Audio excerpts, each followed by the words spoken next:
financial instability hypothesis.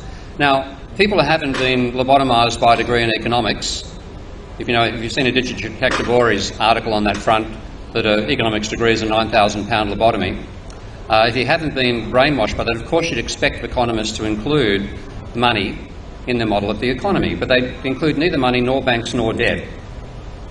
And here is, again, Ben Anke explaining why they don't.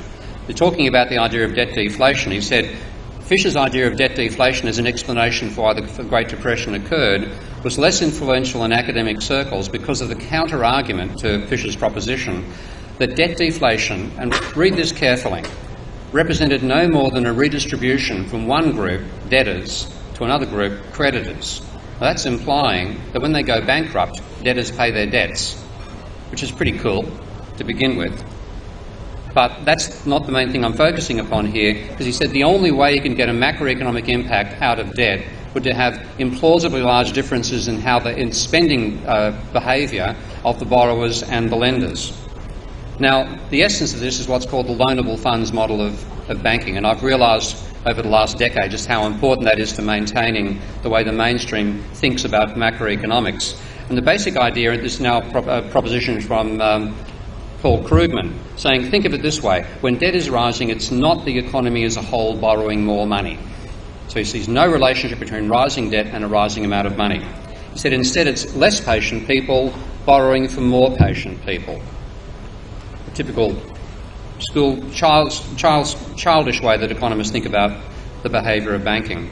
Now, the Bank of England did a brilliant job. I don't know how many of you have seen this paper, but the Bank of England, at the beginning of last year in the Quarterly Review, I think it was, published a beautiful article called Money Creation in the Modern Economy.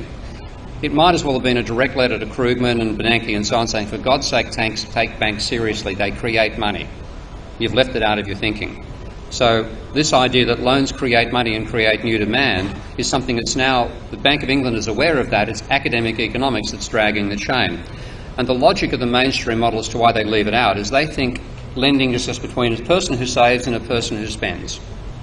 That's the whole idea. Banks are just intermediaries in the process.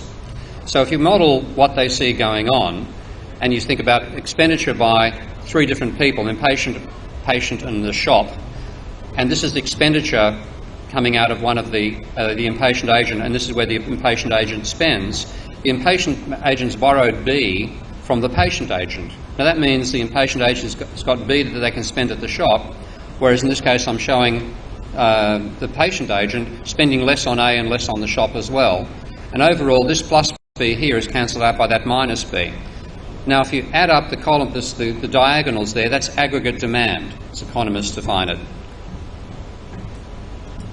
And that's the loan. You have an increase in spending power for the impatient agent, but that's offset by the decreased spending power of the patient agent. The two cancel out. Well, that's the way they think. The real world, of course, is it's not a patient agent lending to an impatient agent, it's a bank lending to someone in the economy. And in that case, the bank's asset rises by the level of the loan and their liabilities rise by the level of the loan as well. So you have an increase in spending power for B, but there's no offsetting fall in demand. So the process of lending creates new money, and it also creates new demand and new income when that borrowed money is spent into the economy. So